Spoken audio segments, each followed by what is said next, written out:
அனைவருக்கும் வணக்கம். இன்னைக்கு செய்தி தொடர்பாளர்கள் ரீதியாக அநேக ஊடக நண்பர்களும் பார்க்கறது ரொம்ப மகிழ்ச்சி. இன்னைக்கு ஒரு முக்கியமான காலகட்டம்.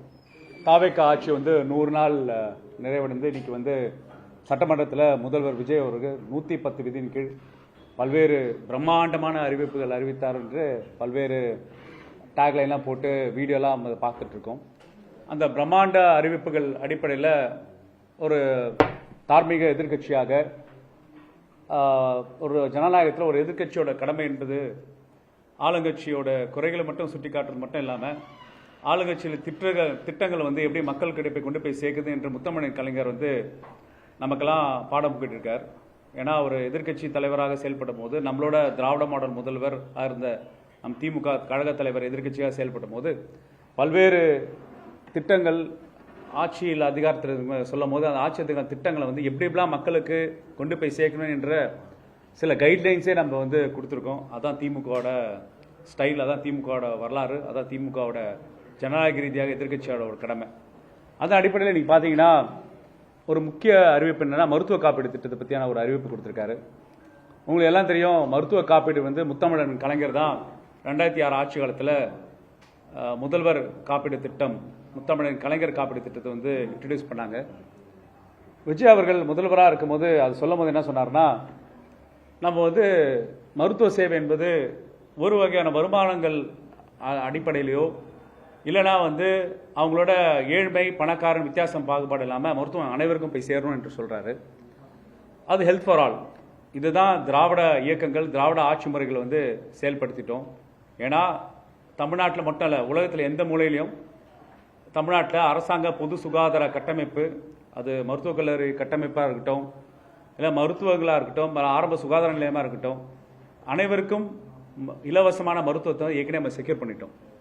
அப்போ எதுக்கு காப்பீடு அப்படின்னு கேட்கலாம். அதாவது அரசாங்க மருத்துவமனையில் நிறைய வெயிட்டிங் லிஸ்ட் இருக்கும்போது அதே அரசாங்க மருத்துவ பெற வேண்டிய சிகிச்சையை அரசாங்கம் மக்களுக்கு தொகை கொடுத்து தனியாரில் அதே வகையான சிகிச்சையை பெறதுக்கான வழிமுறைகளுக்காக தான், வெயிட்டிங் லிஸ்ட்டை குறைக்கிறதுக்காக தான் இந்த மருத்துவ காப்பீடு திட்டத்தை நம்ம இன்ட்ரடியூஸ் பண்ணோம். அதன் அடிப்படையில் இன்னைக்கு யுனைடெட் இன்சூரன்ஸ் என்ற ஒரு பப்ளிக் செக்டார் இன்சூரன்ஸ் கம்பெனி மூலமாக நம்ம மருத்துவ காப்பீடு செயல்பட்டு இருக்கோம். 2021 ஆட்சி காலத்தில் பார்த்தீங்கன்னா ஆண்டு வருமானத்துக்கு ஒரு குடும்ப அட்டைதாரருக்கு சம் அஷ்யூர்டு 1 லட்சத்தில் சம் அஷ்யூர்டை 5 லட்சமாக அதிகப்படுத்தினது திராவிட மாடல் ஆட்சி. அது மட்டும் இல்லை, யாருக்கு அந்த கார்டு ஹோல்டர் எலிஜிபிலிட்டின்னு வரும்போது 75,000 ஆண்டுக்கு வருமானம் கீழே உள்ளவர்களுக்கு தளர்த்தி 1,25,000 பேருக்கு தளர்வுப்படுத்தி கொடுத்தோம். அதனால கார்டோட எண்ணிக்கை பார்த்தீங்கன்னா 1,20,00,000 1,48,00,000 பேருக்கு 25 லட்சம் பேருக்கு அதிகமான கார்டு கொடுத்தது திராவிட மாடல் ஆட்சி 2001 2026 வரைக்கும்.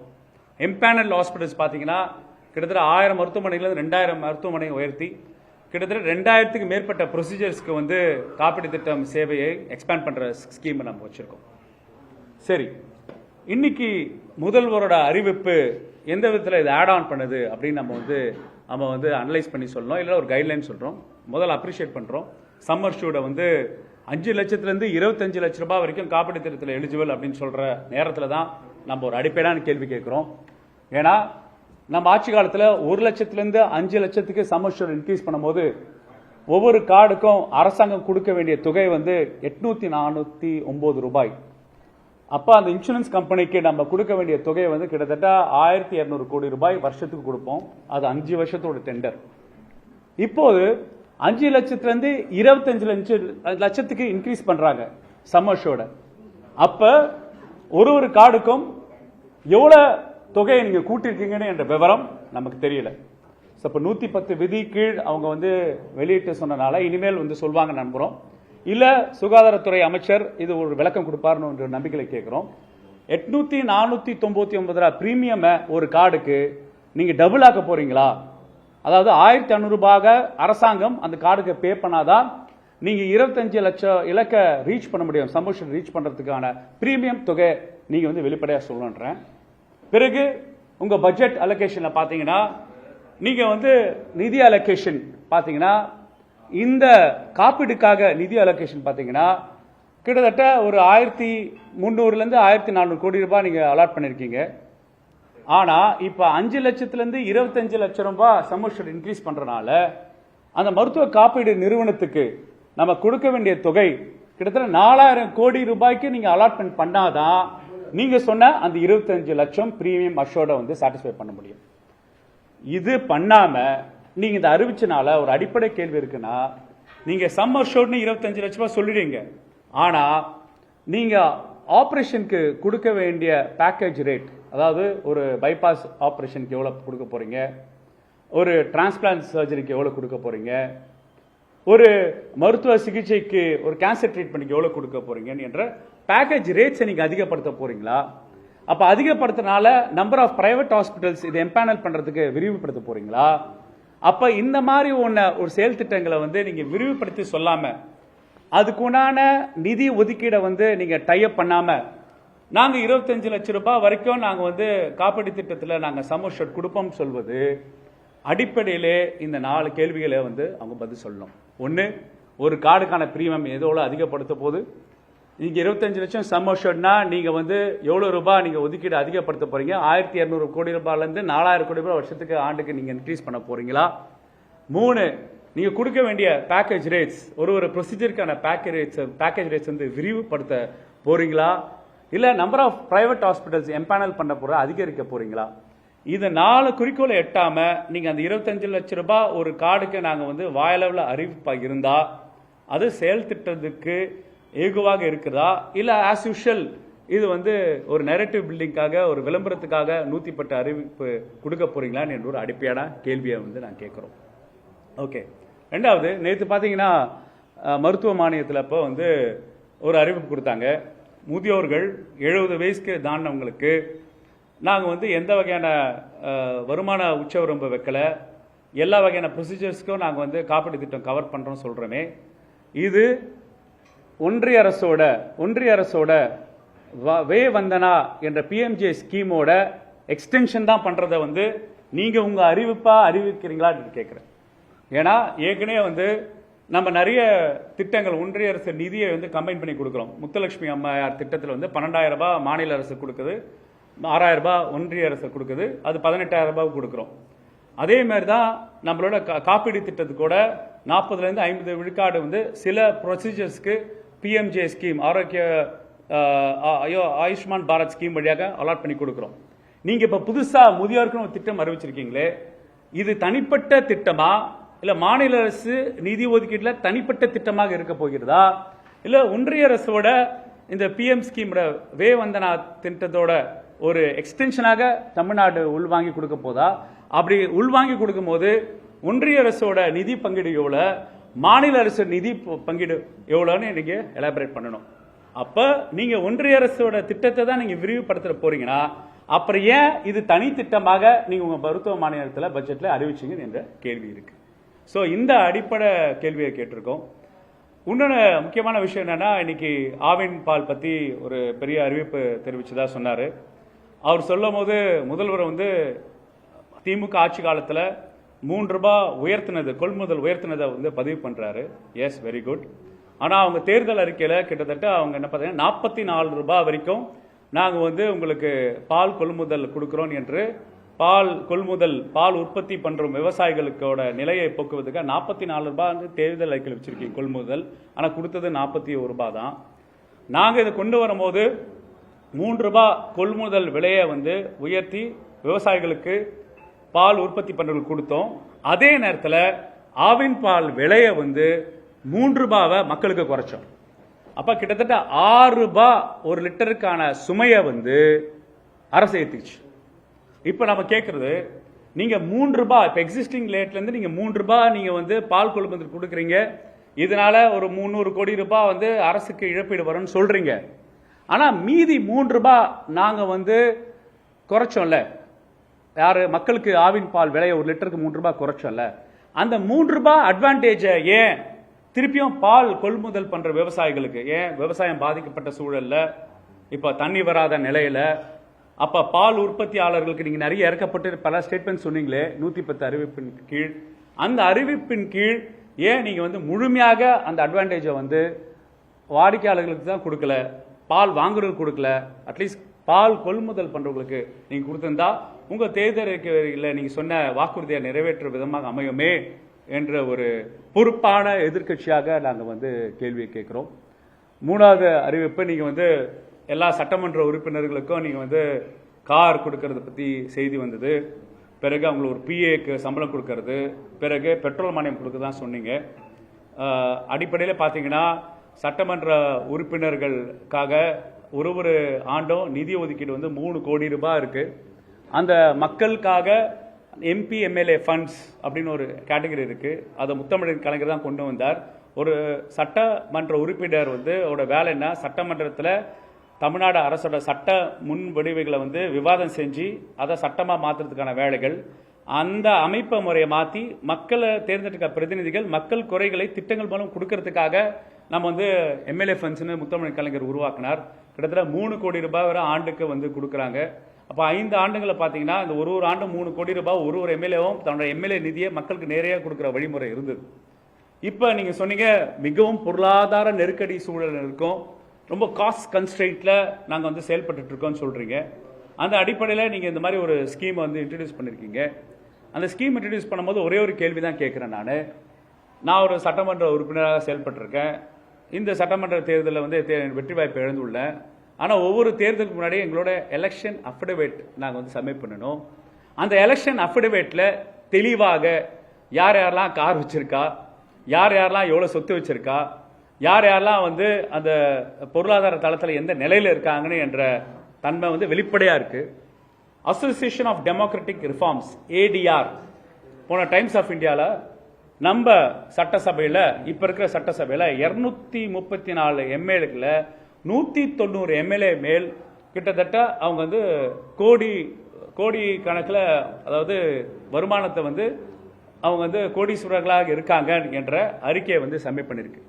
அப்போ இன்னைக்கு முதல்வர் விஜய் அவர்கள் ஏழை எளிய சாமானியர்களை வந்து நான் வந்து சட்டமன்றத்தில் கொண்டு வரதுக்கு வந்திருக்கேன் என்று சொல்றாருல, அப்போ ஏழை எளிய சாமானியர்களோட அஃபிடவிட்டை அவரை பார்த்து அந்த அஃபிடவிட்டில் யார் யாருக்கெல்லாம் கார் இருக்கு, யார் யாருக்கெல்லாம் கார் வசதி இல்லைன்னு என்று வேறுபடுத்தி பார்த்துட்டு அது தகுதா போல் யார் தேவைப்படுற சட்டமன்ற உறுப்பினர்களுக்கு வாகனம் வழங்குறது உகந்ததாக இருக்கும் என்ற ஒரு விஷயத்தை சொல்கிறோம். ஏன்னா விவசாய கடன் தள்ளுபடி இருக்கு, நிதி பற்றாக்குறை இருக்கு, பல்வேறு திட்டங்கள் செயல்படுத்துவங்களுக்கு வந்து நீங்கள் வந்து போன ஆட்சி காலத்தில் வந்து கஜானாவை காலி செஞ்சுட்டு போயிருக்காங்களா சொல்லும் போது நீங்கள் இப்போ என்ன சொல்கிறீங்கன்னா இந்த மாதிரியான ஸ்கீம்ஸை வந்து நீங்கள் டெலிவர் பண்ணும்போது அப்போ நீங்கள் சொன்ன முன்ன வாக்கு கஜானா காலி, கஜானாவை தொலைத்து எறிந்து சென்று விட்டார்கள் என்று சொல்கிற கான்செப்ட் இங்கே இல்லாமல் போயிடுது. நம்ம இங்கே வந்து அடிப்படையில் நம்ம கேட்கறது 110 விதியின் கீழ் ஒரு முதல்வர் எழுந்திருச்சு அதுக்குள்ள அறிவிப்புகள் அறிவிக்கும் போது அது வந்து செயல் திட்டங்கள் வந்து நேரடியாக மக்களை கொண்டு போய் செயல் திட்டமாக அமைஞ்சிட்டே இருக்கும். அப்போ நான் சொன்ன விதத்தில் இந்த 3 அறிவிப்பும் கிளாமரஸாக இருக்கலாம், நரேட்டிவ் செட்டிங்காக இருக்கலாம், இல்லை பைட் போடுறதுக்கு உங்களுக்கு செய்தியாக இருக்கலாம். ஆனால் நடைமுறையில் இம்ப்ளிமெண்டேஷனில் இவ்வளோ கேள்விகளுக்கு பதில் செய்ய வேண்டிய பொறுப்பு ஆளுங்கட்சிக்கு இருக்குன்னு நான் சொல்கிறேன். நான் 5 லட்சத்திலிருந்து 25 லட்சமா மாற்றுவதற்கான ஏன்னா கடந்த காலங்களில் வந்து 5 லட்சத்திலிருந்து 10 லட்சம் இது போன்ற படிப்படியாக தான் உயர்த்துவாங்க. இப்போ 5 மடங்கு உயர்த்தப்பட்டு பேசிக்கலாக வந்து சம்மர் ஷோடு வந்து நீங்கள் எவ்வளோ வேணாலும் சொல்லிடலாங்க. அன்லஸ் நீங்கள் அந்த சம்மர் ஷோடோட பேக்கேஜஸ் என்ன, இப்போ வந்து ஒரு தடவையாக மருத்துவ காப்பீடு திட்டத்தில் வந்து நீங்கள் சிம்பிள் எக்ஸாம்பிள் இப்போ டிரான்ஸ்பிளான்ட் ப்ரோக்ராம் எடுத்துங்களேன். நம்மளோட தமிழ்நாட்டில் வந்து போன முறை நம்ம ஆட்சி காலத்தில் வந்து ஒவ்வொரு ரிவர் டிரான்ஸ்பிளான்ட்டுக்கும் 22 லட்சம் கொடுக்குது, விச் இஸ் ஹியூஜ். அப்போ 22 லட்சத்தை வந்து அரசாங்கம் எப்படி காம்பன்சேட் பண்ணாங்க பார்த்தீங்கன்னா காப்பீடு நிறுவனம் 5 லட்சம் தான் கொடுத்தது. மீதி 17 லட்சம் எங்கேருந்து வந்ததுன்னா நம்மளோட corpus fund, Tamil Nadu health system ப்ராஜெக்ட்லேருந்து கார்பஸ் ஃபண்ட் மூலம் மக்கள் அப்ளை பண்ணி வாங்கிட்டாங்க. அப்போ ஒரு மருத்துவமனையும் அப்ளை பண்ணும் போது தமிழ்நாடு ஹெல்த் சிஸ்டம் ப்ராஜெக்டை கிளியர் பண்ணி 17 லட்சம் கார்பஸ் ஃபண்ட். அந்த கார்பஸ் ஃபண்ட் எப்படி வருதுன்னா அரசாங்க பொது மருத்துவமனையில் காப்பீடு திட்டம் கார்டு பயன்படுத்த வந்த நிதியை கலெக்ட் செய்து பிறகு தமிழ்நாடு ஹெல்த் சிஸ்டம் ப்ராஜெக்ட்டுக்கு 77 விழுக்காடு கொடுத்து பிறகு டிரான்ஸ்பிளான்ட் சர்ஜரிக்கு கொடுத்துருந்தோம். இப்போ நான் இந்த ப்ராசஸ் வந்து நான் உங்களுக்கு தெளிவாக நான் பேச முடியுது, சொல்ல முடியுதுன்னா அந்த ப்ராசஸ் எங்களுக்கு தெரியும். இப்போ நம்ம அதுதான் கேட்குறோம். நீங்கள் சம்மர் ஷோடு 25 லட்சம் கூட வச்சுக்கோங்க, 30 லட்சம் கூட வச்சுங்க. ஆனால் ஒவ்வொரு சிகிச்சை முறைக்கும் எவ்வளோ ஒதுக்கீடு செய்கிறீங்க, அந்த ஒதுக்கீடு அமௌண்ட் அதிகப்படுத்துறீங்களா? ஏன் இப்போ நிறைய தனியார் மருத்துவமனைகளை வந்து அரசாங்க காப்பீட்டு திட்டத்துக்கு வெளியேறதுக்கு முக்கிய காரணம் என்னன்னு தெரியுமா? இப்போ பைபாஸ்க்கு 1 லட்சம் கொடுக்குறாங்க, சில கேன்சர் ட்ரீட்மெண்ட்டுக்கு 2 லட்சம் கொடுக்குறாங்கன்னா, ஆனால் ஆக வேண்டிய எக்ஸ்பெண்டபிள் கன்சியூமபிள் விலைவாசி உயர்வுனா 3 லட்சம் 4 லட்சம் ஆயிடுது. அதனால இது பயனற்றதா இருக்குன்னு சொல்லிட்டு நிறைய காப்பீட்டு திட்டங்கள் மருத்துவமனைகள் முக்கியமான சிகிச்சையிலேருந்து வெளியேறாங்க. அப்போ வெறும் லிமிட்டட் டயாலிசிஸ் பண்ணுறதுக்கு ஃபார் எக்ஸாம்பிள் ஒரு டயாலிசிஸ்க்கு 1500 ரூபாய் கொடுக்குறாங்க. அந்த 1500 ரூபாவை வச்சு அங்கே டயாலிசிஸ் மிஷினு, அப்புறம் ஒரு டயாலிசிஸ் கன்சியூமபிள்ஸு, இதுக்கெல்லாம் விலை ஜாஸ்தி ஆயிடுச்சு. ஆனால் 1500 ரூபாய் பத்த மாட்டேங்குது. ஸோ அப்போ எதுக்கு நான் காப்பீடு திட்டத்தில் டயாலிசிஸ் போனோன்னா நிறைய மருத்துவமனை விட்ரா ஆகும்போது நம்ம இருக்கிற பொறுப்பேற்ற அரசுகிட்ட கேட்குறோம், நீங்கள் ஒவ்வொரு ப்ரொசீஜருக்கும் விலை நீங்கள் உயர்த்தி கொடுத்தீங்கன்னா, இல்லை எம்பேனல் பண்ணுற ஹாஸ்பிட்டல்ஸ் அதிகப்படுத்திங்கன்னா, அப்போ நீங்கள் இந்த இலக்கை வந்து ரீச் பண்ணலாம். அதுதான் கேட்குறேன். சப்போஸ் நீங்கள் 25 லட்சம் ரூபாய் நீங்கள் சமோஷன் சொன்னீங்கன்னா, உங்கள் நிதி ஒதுக்கீடு ஆண்டுக்கு 1200 கோடியிலேருந்து 4000 கோடி ரூபாய்க்கு மாறணும். பல்வேறு மாநிலங்களில் 4000 கோடி வரைக்கும் கொடுக்குது.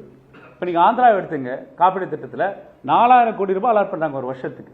அப்போ 4000 கோடி ரூபாய் நீங்கள் வருஷத்துக்கு அலாட் பண்ணாதான் நீங்கள் வந்து 25 லட்சம் ரூபாய் இலக்கை வந்து ரீச் பண்ண முடியும்ன்றது. So it's practical. ஸோ அப்போ நாங்கள் தேர்தலுக்கு என்ன சொன்னோம்னா, நாங்கள் 5 லட்சத்துலேருந்து பர் இயருக்கு வந்து 10 லட்சம் ரூபாய் இன்க்ரீஸ் பண்ணுறதுக்கான தேர்தலுக்கு கொடுத்தோம். திமுக தேர்தல் 2026 1 லட்சத்துலேருந்து 5 லட்சம் இன்க்ரீஸ் பண்ணோம். 5 லட்சத்து 10 லட்சம் இன்க்ரீஸ் பண்ணுறது ப்ராக்டிக்கல் அப்ரோச். நீங்கள் 25 lakhs அப்ரோச்சுக்கு நீங்கள் இன்க்ரீஸ் பண்ணும்போது நீங்கள் வந்து சம்மர்சூட் பற்றியான நிதி பகிர்வு எங்கேருந்து ஃபண்ட் அலாட் பண்ணி தெரியல. சிம்பிள் எக்ஸாம்பிள் நான் எடுத்துக்கிறேன். தாய்மாமன் சீர்திட்டம் ஒரு நிதி ஒதுக்கீடு பண்ணுறாங்க. எங்கேருந்து எடுத்திருக்காங்க பார்த்தா கண்டிஜென்சி ஃபண்ட்ஸில் எடுத்திருக்காங்க. கண்டிஜென்சி ஃபண்ட்ஸ் என்ன? கொரோனா காலமால ஒரு பேரிடர் ஏற்பட்டா, இல்லை ஒரு டிசாஸ்டர் நடந்ததுன்னா, இல்லைன்னா ஒரு பெரிய பேண்டமிக் நடந்ததுன்னா, அதுக்கு எமர்ஜென்சி ஃபண்ட்ஸை எடுத்து தூக்கி என்ன பண்ணியிருக்காங்கன்னா, அதை வந்து தாய்மாமன் சீர்திட்டத்துக்கு கொடுத்துருக்காங்க. அப்போ தாய்மாமன் சீர்திட்டம் யார் நடைமுறைப்படுத்துறாங்கன்னா, தமிழ்நாடு மெடிக்கல் சர்வீஸ் கார்பரேஷன் நடைமுறைப்படுத்துறாங்க. தமிழ்நாடு மெடிக்கல் சர்வீஸ் கார்பரேஷன் என்ன பாடி? அதுவும் கலைஞர் தான் உண்டாக்குனார். என்னன்னா, மருந்துகளை ப்ரொக்யூர் பண்றதுக்கும் தரமான மருந்துகள் இருக்கா அது மக்களுக்கு கொண்டு போயிருக்கு குவாலிட்டி செக்கிங் ஆகும். மருத்துவ இயந்திரங்கள் மருத்துவ உபகரணங்களை ப்ரொக்யூர் பண்றதுக்கான பாடி. அங்க இருக்கிற பயோமெடிக்கல் இன்ஜினியர்ஸ், அங்க இருக்கிற பார்மசிஸ்ட் வந்து மருந்துகளோட குவாலிட்டி செக் பண்றதும், மருந்துகளோட உபகரணங்கள் மருத்துவ எக்யூப்மெண்ட் உபகரணங்களை செக் பண்றதுக்காக இருப்பாங்க. இப்ப அவங்க என்ன பண்ணிட்டீங்க, தங்கத்தை ப்ரொக்யூர் பண்றாங்களா? நீங்க அந்த சிஸ்டத்தை பயன்படுத்துறது எவ்வளவு அபத்தமான விஷயமா இருக்கு.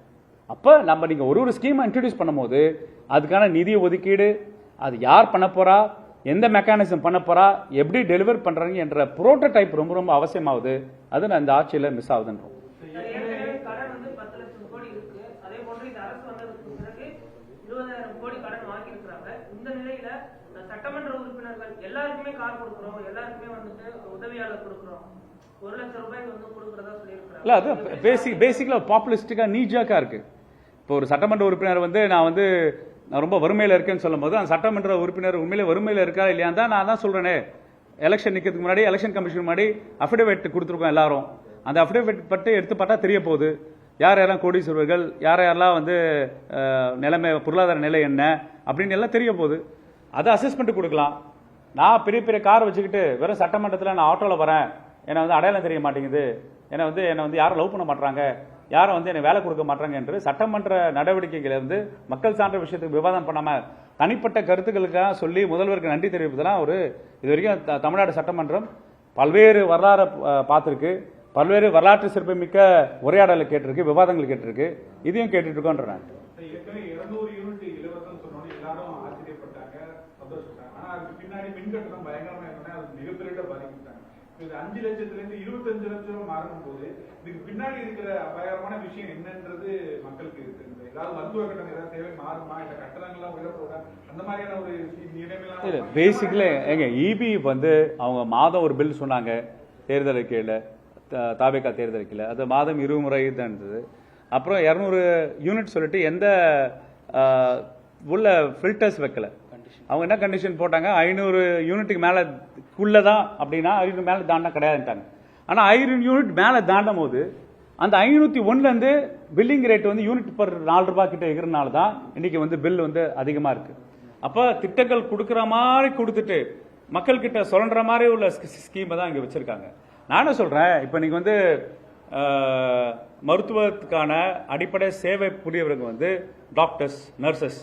இப்போ வந்து அரசாங்க மருத்துவமனைகளில் வந்து டாக்டர்ஸோட பற்றாக்குறை அதிகமாக இருக்கு. மருத்துவக் கல்லூரி கட்டமைப்பிலும் சரி, டிஸ்ட்ரிக்ட் ஹாஸ்பிட்டலும் சரி, பிரைமரி ஹெல்த் சென்டர்ஸ்லையும் சரி. ஸோ அது கான்ஸ்டன்ட்டாக நம்ம கேட்டுகிட்டே இருக்கோம். இப்போ எங்கள் ஆட்சி காலத்தில் கேட்டுருந்தாங்க, நாங்கள் ஓரளவுக்கு எங்களால் காம்பன்சேட் பண்ண முடிஞ்சது. இப்போ நீங்கள் வந்து கேன்சர் கேருக்கான அறிவிப்பு நீங்கள் கொடுத்துருக்கீங்க. கேன்சர் ஸ்பெஷலிஸ்ட் டாக்டர்ஸை வந்து பல்வேறு அரசாங்க மருத்துவக் கல்லூரியில் கேன்சர் டிபார்ட்மெண்ட் ஓப்பன் பண்ணி பிறகு அபன் ஸ்போக் மாடலில் வந்து கேன்சர் ட்ரீட்மெண்ட் பிளான் கொடுக்குறேன்னு சொல்லியிருக்கீங்க. ஆனால் அதுக்கு எத்தனை கேன்சர் ஸ்பெஷலிஸ்ட்டை ரெக்ரூட் பண்ணியிருக்கீங்க, எத்தனை நர்சஸ் அதுக்கு உண்டான கேன்சர் உண்டான ட்ரீட்மெண்ட்டில் வந்து இன்கார்பரேட் பண்ணியிருக்கீங்க அப்படின்னு ஒரு கேள்வி இருக்கா இல்லையா? ஸோ அப்போ திட்டங்களை வந்து அறிவிக்கிறதும் செயல்படுத்த முடிய திட்டங்களை வந்து 110 விதிக்கு சென்சிட்டிவ்னஸ் தான். ஒரு சிஎம் எந்திரிச்சு 110 விதியின் கீழ் ஒரு அறிவிப்பு கொடுக்குறாருன்னா அந்த ஸ்கீம் இம்ப்ளிமெண்டேஷனுக்கு முன்னாடி ஃபினான்ஷியல் டைப், அதுக்கு உண்டான மேன் பவர், இதை பற்றியான எலாபரேஷன் டிஸ்கஷன் முடிஞ்சதுக்கப்புறம் தான் அறிவிப்பு வரும். இப்போ நம்ம அவங்க கொடுத்த பட்ஜெட்லேயே ஹியூமன் மேன் பவர் எவ்வளோ டாக்டர்ஸ் ரிக்ரூட் பண்ணிட்டு எத்தனை ஸ்டாஃப் நர்சஸ் போட போறீங்க, உங்கள் ஸ்கீமுக்கு இந்த ஸ்கீம்ஸ்க்கு காப்பீடு திட்டத்துக்கு நிதி அலோகேஷன் எவ்வளோன்னு எதுவுமே இல்லையே. அது எதுவும் இல்லாம நீங்கள் வந்து வெறும் வெத்து அறிவிப்புகளாக 110 விதியின் கீழ் அறிவிப்பு வந்து அந்த சட்டமன்றத்துக்கு நம்ம தலைகுனிவு தான் நான் சொல்லுவேன். இன்னொன்று முக்கிய விஷயம் நம்ம பார்க்க வேண்டியது தோழர் என்னன்னா, 2026 ஜனவரி மாதம் என்ன பண்ணாங்கன்னா, நான் திட்டக்குழுவில் உறுப்பினர் இருந்த போது அப்போ வந்து முதல்வராக இருந்த எங்கள் தமிழ்நாட்டு முதல்வராக இருந்த எங்கள் திமுக தலைவர் வந்து ஒரு செக்டார் 360 2030 இலக்க வைத்து செக்டார் 360 சொல்லி துறை வாரியாக, அதாவது 2030 இலக்கு வைத்து ஒவ்வொரு துறை ரீதியாக என்னென்ன கேப்ஸ் இருக்கு ஐடென்டிஃபை பண்ற திட்டங்கள் என்னென்ன அந்த திட்டங்கள்லாம் எலாபரேட் பண்ணும். நான் 2 திட்டங்களில் வந்து சேர் பண்ணேன். ஒன்று health and family welfare department, இன்னொன்று சோஷியல் செக்டர் டிபார்ட்மெண்ட். அந்த செக்டார் 360 டெம்ப்ளேட்டை தான் இப்போ அறிவிப்பில் வெளியே வந்துட்டு இருக்கு. அப்போ நீங்கள் பிளானிங் கமிஷன் ரெக்கார்ட்ஸ் எடுத்துகிட்டு போங்க. செக்டார் 360 பற்றி நாங்கள் வந்து பப்ளிக்காகவே நடத்தினோம். ஏன்னா எங்களுக்கு தெரியும் இந்த மாதிரி நிகழ்வுகள் நடக்கிறதுக்கு தீர்க்கதரிசியாக இருந்திருக்காங்க நினைச்சிருக்கேன். எங்கள் தமிழ்நாட்டு முதல்வர் அந்த திமுக தலைவர் பிரஸ் மீட் வச்சு அனைவருக்கும் தெரியும் மாதிரி செக்டர் 360 விஷனை வந்து நாங்கள் வந்து ஷேர் பண்ணோம். இந்த cancer mission programme, hub and spoke model, இந்த கன்ஜினட்டல் டிசீசஸ்க்காக நாங்கள் ஒரு டயக்னாஸ்டிக் லேப் செட் பண்ணுறது, அப்புறம் குழந்தை இறப்பு சதவீதத்தை வந்து குறைக்கிறது விதமாக பல யூனிட்ல உருவாக்குறது, எல்லாமே அந்த செக்டர் 360 டிகிரி விஷன் டாக்குமெண்ட் இருக்கு. அந்த செக்டர் 360 விஷன் டாக்குமெண்ட் இருக்கும்போது அந்த துறை செயலாளர் தான் இப்போ சிஎம் செக்ரட்டரி ஒன்னா இருக்காரு. அப்போ நீங்க வந்து நோ ப்ராப்ளம். ஒரு அரசு என்பது நம்ம ஒர்க் பண்ணதை வந்து அந்த அரசு இம்ப்ளிமெண்ட் பண்ற ப்ராசஸ் நம்ம மகிழ்ச்சியிடம் வரவேற்கிறோம். ஆனா அந்த திட்டங்களை வந்து சரியா நடைமுறைப்படுத்துறீங்களா இல்லையானே என்ற ஒரு பொறுப்பான எதிர்க்கட்சியை சொல்ல வேண்டிய கடமையில நாங்கள் இருக்கோம். அப்ப செக்டர் 360 விஷன் டாக்குமெண்ட்ஸ் தான் இப்போ வந்து உங்களோட பட்ஜெட்டா அப்படின்னு கேட்டா, நான் வந்து ஊடகவியாளர்கள் கேட்கிறேன், நண்பர்கள் கேட்கிறேன், பப்ளிக்கை பார்த்து கேட்கிறேன். செக்டர் 360 டாக்குமெண்ட்டையும் தாவேக்காவோட பட்ஜெட்டையும் நீங்க மேப் பண்ணி பார்த்தீங்கன்னா, ஒரு பிளகரிசம் சாஃப்ட்வேர் ரன் பண்ணீங்கன்னா 90% முன்ன ஆட்சி காலத்தில் இலக்கு 2030 இலக்கு வைத்த செயல் திட்டங்களை வந்து பார்சலா ரிலீஸ் பண்ணிட்டு இருக்கிற சூழல் தான் ஏற்பட்டு இருக்கு. இதை வந்து நாங்கள் சொல்றோம்.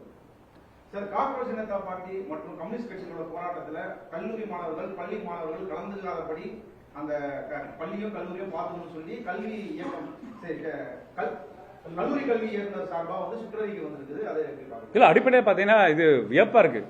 யூஸ்வலாக வந்து இந்த மாதிரி மாணவர்கள் போராட்டம் என்பது நீங்கள் பார்த்தீங்கன்னா தமிழ்நாடு வந்து மாணவர்கள் போராட்டங்கள் வந்து முதல் தந்தை பெரியார் சமூக நீதிக்கு முதல் சட்ட திருத்தத்தை கொண்டு வரும்போது மாணவர்கள் போராட்டம் தான். குலக்கல்வி திட்டத்துக்கு எதிர்த்தா நம்ம போராட்டம் பண்ணோம். தந்தை பெரியார் நடத்தினா, பேரறிஞர் நடத்தினா, இரட்டைக்கல் துப்பாக்கியாக ராஜாஜி கொண்டு வந்து குலக்கல்வி திட்டத்தை எதிர்த்து சண்டை போட்டது மாணவர்கள் தான். இந்தி திணிப்பு வந்து எதிர்த்து களம் அமைச்சது மாணவர்கள் போராட்டம் தான். நீட் எதிர்ப்புக்காக கிட்டத்தட்ட 2016-17 கிட்டத்தட்ட 15,000 போராட்டம் நடந்திருக்கு. உங்க டேட்டால, போலீஸோட டேட்டால 15,000 ப்ரொடெஸ்ட் நடந்திருக்கு. எக்கனாமிக் பொலிட்டிக்கல் வீக்லயே டாக்குமெண்ட் பண்ணியிருக்காங்க. அப்ப ஜல்லிக்கட்டு எதிர்க்க போராட்டமா இருக்கட்டும், இல்ல தேசிய கல்விக் கொள்கைக்கு எதிர்ப்பாக 13,000 போராட்டங்கள் மாணவர்கள் சார்ந்த போராட்டம் நடந்திருக்கு. இடதுசாரி தோழர்களா இருக்கட்டும், இல்ல திராவிட இயக்க தோழர்களா இருக்கட்டும், திராவிட முன்னேற்ற கழகமோட தோழர்களா இருக்கட்டும், அனைவரும் அரசியல் ரீதியாக பொலிட்டிக்கல் டிஃபரன்சஸ் இருக்கலாம். ஆனா தமிழ்நாடுக்குன்னு ஒரு காஸ் வரும்போது எல்லாம் இணைஞ்சுதான் போராட்டம் பண்றோம். நீங்க பாருங்க, சிஜேபி நடந்த போராஸ்ட் பாலன் இல்லத்தில் நடந்தது. அனைவரும் நானும் போய் பங்கேற்றோம். திமுக சார்பும் போய் பங்கேற்றாங்க. அனைத்து சார்பு கட்சிகளும் போய் பங்கேற்று அவங்கள வந்து குரலை வந்து மக்களுக்கு மாணவர்களுக்கு ஆதரவு தெரிவிச்சுட்டு வந்தாங்க. ஸோ அப்போ ஒரு பொது நோக்கத்துக்காக ஒரு ப்ரொட்டஸ்டிங் மோட் வந்து ஸ்டூடெண்ட்ஸ்க்கு இயல்பான விஷயம். அப்போ நீங்கள் ஒரு சர்க்குலர் அனுப்புறீங்க. என்ன சர்க்குலர் அனுப்புறீங்கன்னா, ஃபர்ஸ்ட் டைம் ஒரு சர்க்குலரில் பார்ட்டிஸ் பேரை மென்ஷன் பண்ணி அனுப்புகிறாங்க. இடதுசாரி இயக்கங்களும் காக்ரோச் ஜனதா பார்ட்டி இயக்கங்களும் நடத்த போராட்டத்துகளை மாணவர்களை கொண்டு போகக்கூடாது. என்னது இது? அது அந்த அறிவிப்பு கிட்டத்தட்ட எல்லா 17 ஆகஸ்ட் 17ஆம் தேதி அந்த அறிவிப்பு வந்திருக்கு, அந்த லீக் ஆயிருக்கு. இப்போ எல்லா எதிர்ப்பு வந்ததுக்கு அப்புறம் காலையில் 11 மணிக்கு அந்த ஆர்டர் ரிவர்ஸ் பண்ணியிருக்காங்க. நான் சொல்கிறேன், நீங்கள் 17 கொடுத்துட்டீங்க எல்லா ஹெச்ஓடிஸ்க்கும் எல்லா டிபார்ட்மெண்ட்டுக்கும். இப்போ நீங்கள் ரிவர்சல் பண்ணது எல்லாருக்கும் தெரியுமான்னு கேட்குறேன். அப்போ மாணவர் போராட்டம் இருந்தாலே இன்னும் மெசேஜ் சொல்றீங்க, இன்னும் நோஷன் சொல்றீங்க. இந்த அரசோட நோஷன் என்னன்னா, இந்த போராட்டங்களுக்கு அனுப்பாதன்னு ஒரு வார்னிங் கொடுத்துட்டு ரிவர்ஸ் பண்ணிட்டீங்க. செய்தி போயிடுச்சு. யாருக்கு போயிடுச்சு? அந்த ரெஸ்பெக்டிவ் ஹெச்ஓடிஸ் போயிருக்கு. அப்போ மாணவர்கள் போராட்டத்துக்கு கிளம்புனா பை டிஃபால்ட்டாக அந்த ஹெச்ஓடி வந்து ஆக்ஷன் எடுத்தா அரசு பாதுகாப்பு வராது. அரசோட பிளெஸிங்ஸ் தான் பண்றோன்னு ஒரு ஒரு ஒரு ஒரு ஒரு பிளெஸிங்ஸை ஒரு நோஷன் நீங்க கொடுத்துட்டீங்க. நாங்க இப்படிதான் செயல்பட போறோன்னு. இது ஒரு டிக்டேட்டர்ஷிப் மாடலுக்கு மாதிரி போற கான்செப்ட் வந்து ரொம்ப அபாயகமான சூழலா இருக்குன்ற.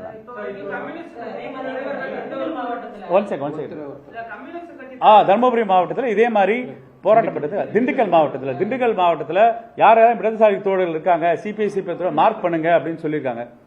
அதுக்காக தான் அவங்க மேப் பண்ணியிருக்காங்க.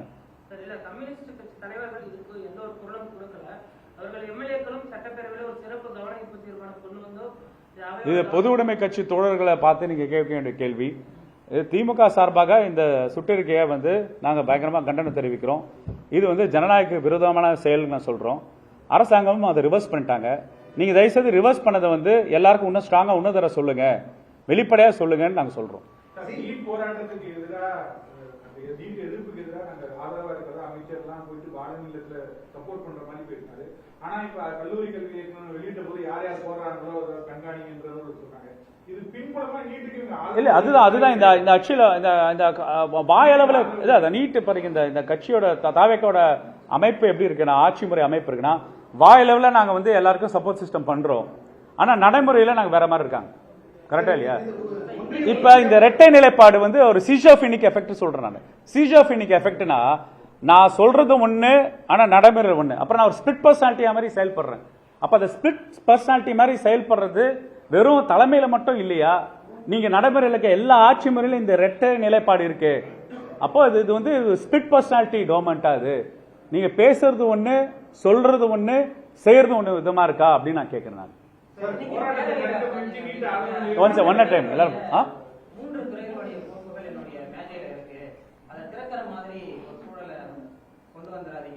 நீங்க முதல்வர் செயலே சொல்லணும்னா we are waiting for all your steps. போராட்டத்தை அவங்க தடுக்கிற மாதிரி அந்த அறிவிப்புன்றது அப்ப நீட்டுக்கு ஆதரவான நிலையை தான் மறைமுகமா சொல்றாங்க.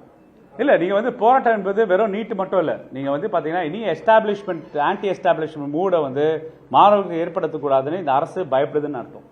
ஸோ எவ்வளவு நாளைக்கு தான் நீங்க பாப்புலாரிட்டியை நீங்க மெயின்டைன் பண்ண முடியும்? எவ்வளவு நாளைக்கு தான் நீங்க வந்து மிராஜ் மெயின்டைன் பண்ண முடியும்? எவ்வளவு நாளைக்கு தான் நீங்க வந்து நிழலை மெயின்டைன் பண்ணும்? உண்மை வெளிச்சத்துக்கு வந்து மக்களோட போராட்டத்தன்மை வந்து மாணவர்கிட்ட தான் ஆரம்பிக்கும். ஃபர்ஸ்ட் அதை கர்வ் பண்றதுக்கான வழிமுறை பண்றாங்க.